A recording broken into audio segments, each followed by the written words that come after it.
Hello and welcome back to our channel. So today in this video we will be discussing about how to change password in your Oculus app.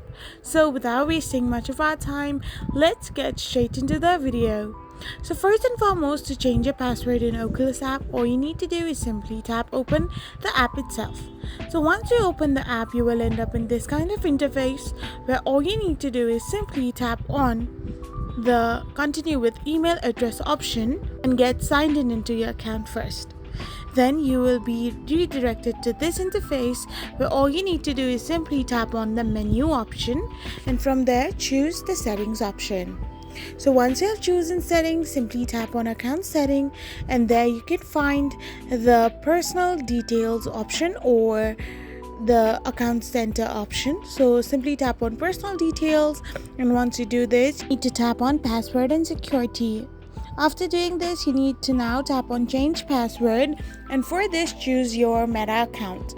So once you're done, you need to type in the current password, the new password, and retype the new password for you to change your password in your Oculus app. I hope you found this video helpful, so don't forget to hit that subscribe button and do give us a thumbs up. We will be back again with these informative videos. Thank you for watching.